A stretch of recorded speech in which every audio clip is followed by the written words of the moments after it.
정보혁명의 세 단계입니다. 정보가 어떻게 형성이 되었고 어떻게 지금 우리가 쓰고 있는지에 관한 이야기를 해보겠습니다. 예, 여기 결론은 냈는데 PC는 정보 생산의 혁명이고요. 인터넷은 정보 유통의 혁명이고 그 다음에 AI는 권위의 혁명이다라고 정리해 볼 수 있을 것 같습니다. 제가 이번 주 토요일에 잠깐 학회를 갔다 왔는데 거기서 내린 결론이 저 나름대로는 이렇습니다. 그쪽에서 내리는 결론은 저하고 틀릴 수 있는데 제가 내린 결론은 이렇습니다. 요거에 대한 좀 얘기를 해보려고 합니다. AI라는 게 그래서 결국엔 권위의 혁명입니다. 권위. 그러니까 지금 한 단어로 얘기하자면 권위입니다. 누가 이 사회에 권위를 갖고 있느냐? 그 권위를 갖고 있는 사람이 어른이죠. 그러니까 우리가 예전부터 권위를 갖고 있는 사람을 어른이라고 불렀던 겁니다. 그래서 권위를 갖고 있는 사람이 어떤 문제를 해결해 줄 수 있으면 그 사람을 어른이라고 불렀죠. 젊은 애들끼리 싸웁니다. 이 싸움이 풀릴 것 같지 않아요. 그러면 누구를 찾아가면 됩니까? 어른을 찾아가면 됐었습니다. 그게 지금 이제 정리가 되는 거죠. 그러면 정보혁명은 뭐냐 했을 때 어떠한 것들이 바뀌었냐에 대한 것을 찾아보면은 우리 사회가 앞으로 어떻게 방향성을 지니고 갈 거고 우리는 그럼 이런 사회에서 어떻게 살아야 되느냐가 정리가 되는 겁니다. 늘 경제에서도 경제를 알고 경제를 잡고 간 사람들은 부자가 됐고 그 경제 밑에서 허덕이는 사람들은 가난해졌습니다. 그거에 대한 이야기를 좀 해보도록 하겠습니다. 그래서 첫 번째 이렇게 세 단계를 이야기할 겁니다. 하나는 PC에 관한 이야기입니다. 그 다음에 인터넷에 관한 이야기고요. 또 하나는 AI에 관한 이야기입니다. PC를 한마디로 정의해주면 정보 생산을 개인이 할 수 있게 만든 게 PC입니다. 그 전까지는 어떻게 해야 되냐면은 우리가 어떤 문서를 만들어내고 어떤 것을 문서화시켜서 정보를 만들려면 어떻게 썼어야 되냐면은 기획안을 써서 이쁘게 만들어 가지고 그것을 인쇄해서 책으로 만들든지 아니면은 그 정보를 만들어 가지고 어떤 정보화처를 만들든지 그렇게 문서 보관을 하기 시작했었던 거죠. 그래서 문서를 제작하고 문서를 보관할 수 있게 만드는 게 굉장히 어려웠습니다. 그래서 예전에는 어떻게 했었냐면은 대학교에서 레포트를 낼 때 레포트를 다 채점하고 나서 어떻게 됩니까? 다시 나눠주거나 아니면 폐기시켰습니다. 그런데 언젠가부터는 이 내가 생산한 이 내 정보를 한 장만 생산하는 게 아니라 생산한 다음에 파일로 저장해서 내가 갖고 있을 수 있게 됐습니다. 물론 뭐 플로피 디스크 작은 거였고 조금 더 가면은 이제 뭐 CD로 가고 지금은 USB로 뭐 몇십 기가까지 이제 하게 됐지만 그 전에는 우리는 그렇게 큰 용량이 아니어도 디스크에 저장해 가지고 내가 정보를 생산한 것을 내가 소유할 수 있었습니다.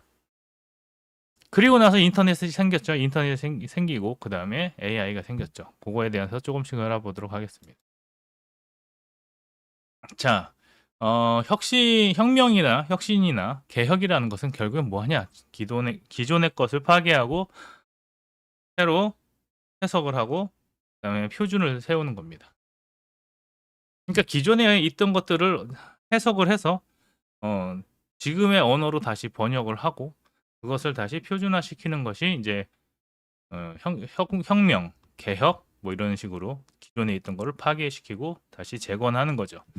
의료는 왜 의료는 개혁이 되지 못했느냐? 예, 파괴만 시켰고 표준화시키지 못했죠. 파괴시키고 표준화시키는 데 있어서 표준화를 못했던 겁니다. 왜? 기존의 언어들을 번역을 못했기 때문이죠. 그래서 제가 볼 때는 이 정보에 있어서 혁명은 기존에 있었던 소유하고 있었던 기존의 플랫폼을 지배하고 있던 세력들이 무너지면서 그냥 다 개인화되고 있습니다. 정보혁명은 결론적으로 예전에는 기업이 하던 거를 한 개인이 사업을 할 수 있을 정도의 그 능력을 갖춰주는 게 제가 볼 때 정보혁명입니다. 그래서 어떻게 됐냐? 개인이 모든 것을 사용할 수 있게 되고 모든 것을 갖출 수 있게 되는 방향으로 가고 있죠. 그래서 개인에게 굉장한 권한을 주고요. 개인이 잘만 하면은 예전에 조직이 하던 일을 개인이 할 수 있게 됩니다. 그러면 예전에는 조직이 어떤 결과물이 나왔을 때 조직이 나눠 같은 것을 이제 개인이 충분히 자기 소유할 수 있는 게 지금의 문제죠. 자, 첫 번째는 정보 혁명에 대한 어떤 지도를 조금 여러분께 그 방향성을 보여드리려고 합니다.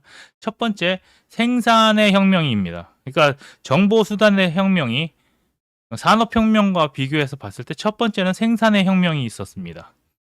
그리고 두 번째는 유통의 혁명이 있었고요. 세 번째는 이제 권위의 혁명이 일어날 거다. 이게 오늘의 핵심입니다. 그거를 여러분하고 같이 나눠 보겠습니다. 그러면은 생산은 누가 만드느냐의 문제고, 그 다음에 유통은 누가 퍼뜨리냐의 문제고, 또 이제 마지막은 누가 해석하느냐의 문제입니다. 권위라는 게 지금 도전받고 있는 거죠. 뭘로 인해서요? AI로 인해서. 한마디로 얘기하자면 여러분들 요즘에 바둑을 보십니까? 바둑이라는 오락으로서의 이제 한계가 온 게 언제냐면은 이세돌이 알파고한테 지면서 바둑은 더 이상 게임이 아니구나가 돼버렸습니다. 지금 요즘에도 체스를 두는 친구가 있지만은 체스는 더 이상 게임이 아니죠. 그러니까 사람들이 관람할 수 있는 게임이 아닌 겁니다. 예전에는 바둑을 보면서 야, 저 사람이 어떻게 저런 수를 뒀지? 야, 저 사람이 저런 수를 두는 거 보니까 참 되게 다양하구나라고 이야기를 할 수 있었는데 알파고 이후에는 어떤 바둑을 두는 거에 새로움이 없습니다. 결론적으로는 바둑의 구단이라는 게 의미가 있습니까? 구단이 컴퓨터한테 졌거든요. 그럼 더 이상 권위가 없어진 겁니다. 저는 알파고의 출현이 결국에는 바둑에서의 권위를 누가 가져가냐? 알파고가 가져갔다. 사람이 더 이상 바둑에 있어서 권위를 갖지 못한다고 생각합니다. 그 권위가 없어지기 시작하면서 이제 미래에는 누가 지식의 이 정보의 권위를 누가 갖고 있느냐의 싸움이 되지 않을까라는 게 오늘 주제입니다. 그럼 한번 같이 보도록 하겠습니다. 자, 처음 정보 혁명이 일어난 건 뭐냐? 예, 정보 생산의 혁명입니다.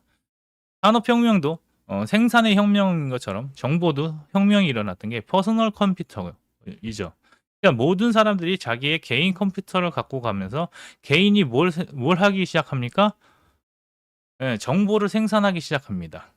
물론 그 정보의 질이 좋으냐 안 좋으냐는 다른 얘기고 내가 워드를 쳐서 어느 정도 워드를 치고 편집할 수 있는 좀 이렇게 능력만 되면은 거의 책과 비슷할 정도의 문서를 만들어냈던 겁니다.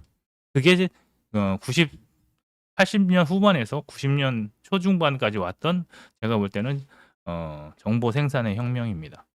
퍼스널 컴퓨터지만 결론적으로는 뭘 하냐? 내가 퍼스널 컴퓨터 안에서 정보를 생산하는 데 있어서 다양하다. 물론 그 이면에 뭐 프로그램도 있고 뭐 그런데 그 어떻게 정보만 갖고 얘기하냐 그랬을 때 저는 사회 현상을 보고 얘기하는 거죠. 여러분이나 저나 마음만 먹으면은 정보를 생산하는 거는 어렵지 않습니다. 이걸로 치면 되니까. 그래서 1990년대 초반에서 중반으로 넘어올 때는 정보혁명이 일어납니다. 그래서 예전에는 레포트 용지로 쓰던 것을 워드로 쓰기 시작하고 이것을 글씨를 이쁘게 쓰는 사람보다도 워드를 빨리 치는 사람, 워드를 편집을 잘하는 사람이 이제 그 자리를 대체하기 시작하죠. 저의 생각은요. 기존에 있던 것이 사라지기보다도 기존에 있던 것이 어떻게 대체되는가를 봐야 됩니다. 그래서 퍼스널 컴퓨터에서 가장 중요했던 건 뭐냐면은 문서 작성을 누가 하게 됐느냐의 문제죠. 예전에는 글씨를 잘 쓰고 줄을 똑바로 긋고 이쁘게 문서를 만드는 사람이 되게 중요한 사람이었다면은 그게 이제 컴퓨터 시대로 넘어오면은 컴퓨터를 얼마큼 잘 다뤄서 워드 프로세스 문서를 어떻게 잘 만드느냐가 되는 거죠. 이건 나중에 제가 HWP가 어떻게 우리나라의 정보의 표준이 되었는가를 가지고 얘기를 좀 해볼 거고요. 그 다음에 제가 볼 때 하나 좀 더 나중에 이제 얘기하겠지만 조금 더 봐야 되는 거는 예방의학은 어떻게 표준이 되었는가 이런 것도 좀 봐야 됩니다. 그래서 그런 것들을 연결시켜 볼 때 제가 볼 때는 이런 관점을 가지고 보는 게 좋지 않을까 생각을 합니다. 나중에 그건 제가 정리를 해가지고 여러분하고 같이 나눠보도록 할게요. 어쨌든 간에 정보혁명은 워드 프로세스의 혁명입니다. 그래서 조직을 통해서 생산하던 정보를 이제 개인이 얼마든지 생성할 수 있었죠. 베껴 오든지 뭐 컨트롤 C, 컨트롤 V를 하든지 어쨌든 간에 내가 만들어냈던 겁니다. 그래서 내 생각을 워드로 치는 그 속도가 내가 말을 뱉어서 글씨로 쓰는 속도보다 훨씬 빨라지기 시작했고요. 워드가 뭐 한 500타, 600타 정도만 나오기 시작해도 굉장한 프로페셔널의 위치에 가기 시작했습니다. 그리고 속기사들은 속기하는 것들이 이제 좀씩 더 바뀌기 시작했죠. 자, 그래서 PC가 파괴한 것은 뭐냐? 정보 생산이 조직 안에서만 가능하다. 였습니다.